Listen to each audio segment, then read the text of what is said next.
Hi everyone. Today I'm presenting a journal based on Forensic Science International Digital Investigation. The title is Using Open Source Investigation Tools to Investigate Decentralized Financial Frauds and Money Laundering. And this is Prem Kumar Rasakonda. And I would like to thank my professor Sujan Kotikela for giving this opportunity. So let's talk about the abstract of this journal. Decentralized finance fraud is on the rise, with victims suffering from large financial losses. So there's a discrepancy between reported scam values and legal prosecutions, leading to defeat fraud. So there is Ethereum coins and smart contracts are examined for possible fraud using open source investigation tools. Several rug pulls and pump and dump operations are exposed during transaction-based evidence. So this investigation exposes crude methods of money laundering, with cash frequently finding its way to centralized exchanges. Let's talk about the introduction. So what is decentralized finance? What are the growing concerns of this, and what are the escalating money laundering?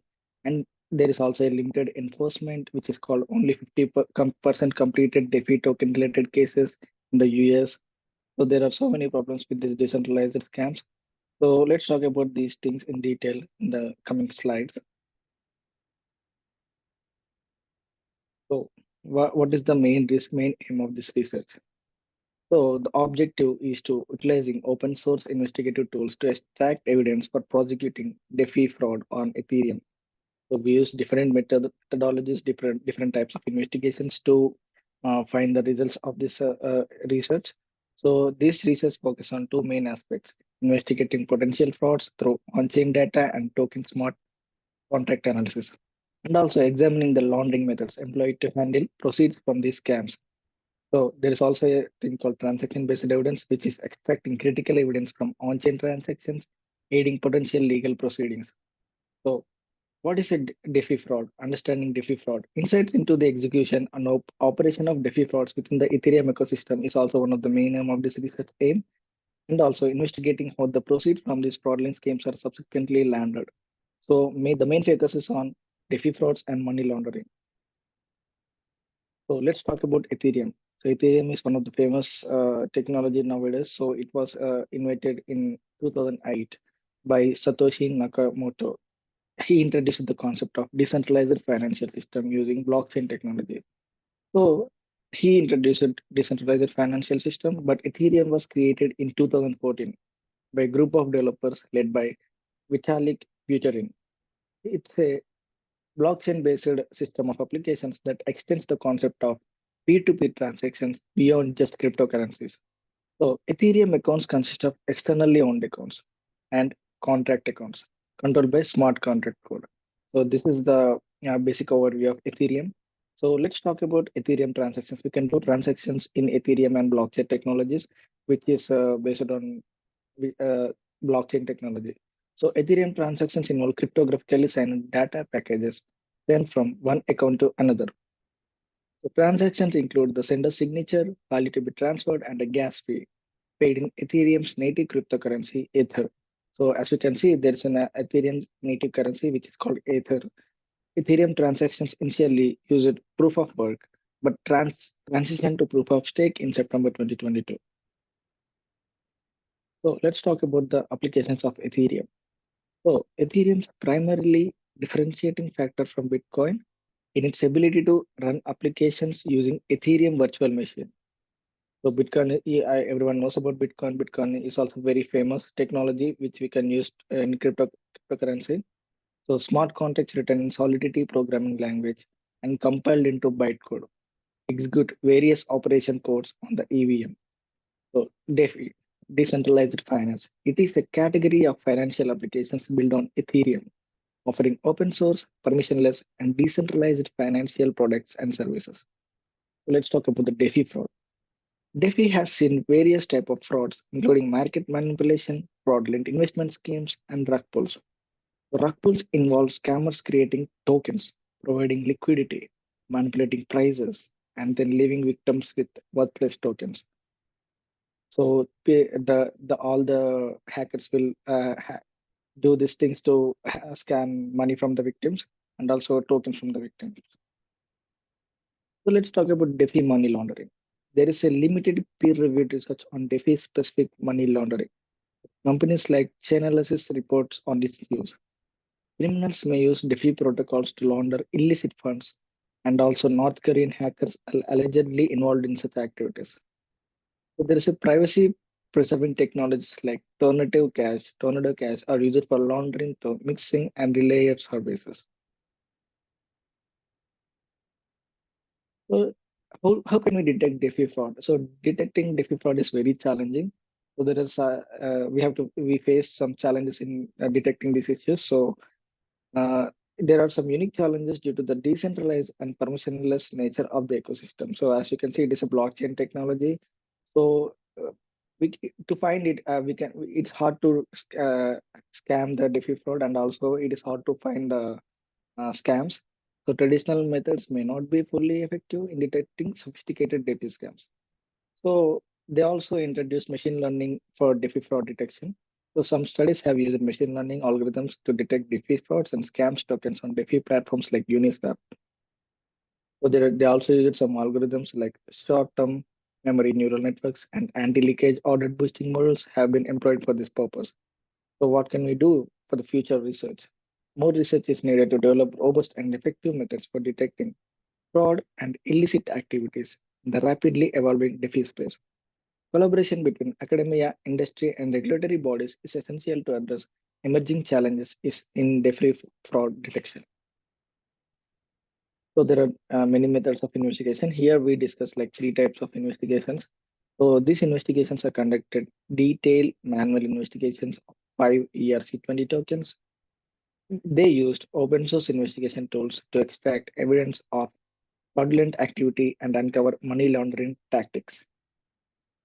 So they identified some patterns in DeFi fraud and money laundering offending through on-chain data analysis. So on-chain data analysis is a type of analysis to investigate these type of scams. So they choose 5 token based on the level of granularity needed for the investigation.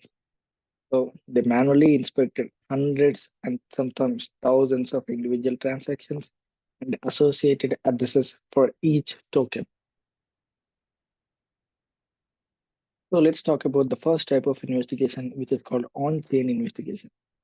Etherscan, a web-based technology with a freely accessible API, was used to launch the inquiry, gather data from the Ethereum blockchain, such as the creator and balance of contracts, as well as data on transactions using ERC20 tokens and contact events. Open lowest balances, community feedback, the contract price, market capitalization, supply size, present holders, decentralized exchange trades, and its source code have all been examined. Investigating fraud by concentrating on ERC20 token transactions uses Slither, a solidity state analysis tool to find possible trapdoors in smart contracts. So let's talk about the fraud investigations in this DeFi scam. So this is another type of investigation. These investigation analyze token events such as liquidity addition, token transfers, exchanges to or from ETH, and price fluctuations. So they identified potential victims of the scam based on token holders, but they're unable to exchange their tokens before the scam ended. So they have differentiated between degens, which are called active participants seeking high returns, and true victims. They utilized Slither to detect smart contract vulnerabilities and trapdoors in the analyzed tokens. So the third type of investigation is called money laundering investigation. So in this investigation, they have traced the flow of funds exchanged for ETH from the fraudulent tokens investigated in the fraud phase. They have used heuristics to identify addresses associated with the scammer, including contract creator, liquidity providers, and addresses receiving the highest value from the scheme. So they have employed breadcrumbs, a blockchain visualization tool, to follow the flow of funds between addresses. So they have focused on shorter periods immediately after the scam to catch scammers moving the proceeds of their crimes. They have addressed the challenges of distinguishing between criminal addresses and inactive addresses. So let's talk about the results of these investigations. So first talk about the schemes. All five schemes were rug pull scams with pump and dump behavior. Scams had an unknown reputation on Etherscan, suggesting they were unreported. General pattern of behavior. Let's talk about general pattern of behavior. Scammer creates a fixed number of tokens. Scammer enables trading on Uniswap and a funds liquidity pool. The scammer or influencer traders buy the token on Uniswap with ETH, inflating demand and price. Scammer and other traders sell the tokens on ETH on Uniswap, repeating the pattern. Scammers removes liquidity from the Uniswap pool by either removing it directly or swapping remaining tokens for ETH. Scams varied in length from 40 minutes to 4 days within 92 to 500 token transfers. So they have potential profitability, minimum and maximum, ranged significantly between the schemes. So let's talk about the results based on smart contract analysis. One of the highest 24 high impact vulnerabilities, Slither detects all tokens except 4 are re-entrancy vulnerabilities. No trapdoor rug pull vulnerabilities, as reported by Mazora et al., were found in any of tokens. Token 3 and 5 appear to add liquidity and automatically with every token to ETH transfer, resembling advanced fee tokens. The smart contract vulnerabilities may have contributed to the ease of executing the rug pull scams. Further research could explore the relationship between smart contract vulnerabilities and rug pull scams. So let's talk about the results in money laundering. So money laundering investigation focused on addresses linked to the scammer, creating tokens, adding liquidity, and removing funds. So their scammer wallets were not active for long, with few transactions making them easier to identify and track. Some scam wallets had connection to centralized exchanges, potentially providing an avenue for law enforcement. Various money laundering tactics were employed, including chain hopping, sending tokens to another blockchain via Synapse Bridge. Some addresses used gambling platforms and sent funds to centralized exchanges to launder proceeds.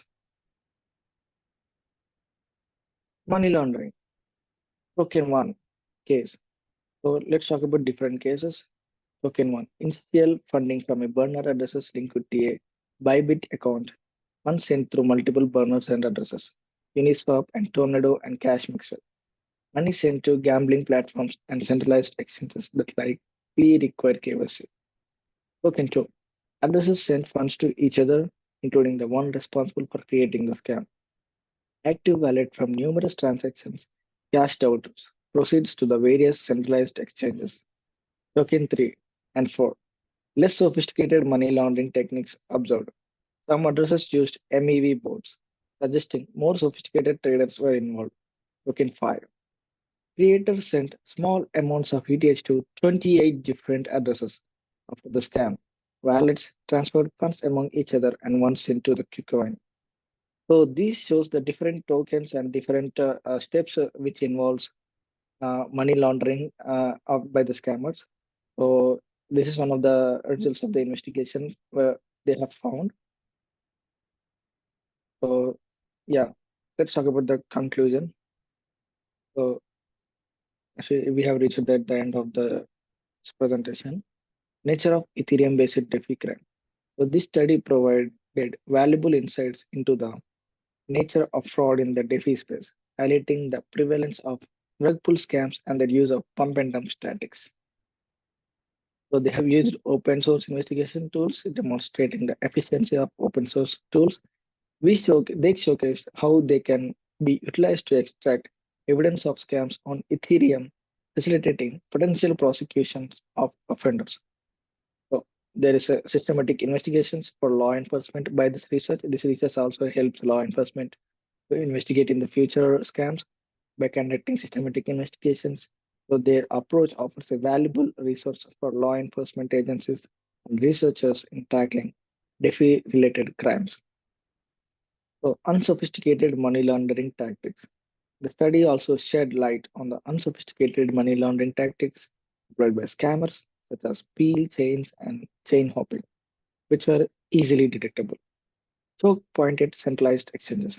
The proceeds of rug pools were found to flow primarily into the centralized exchanges, providing a potential choke point for law enforcement to identify and apprehend DeFi users involving in scams.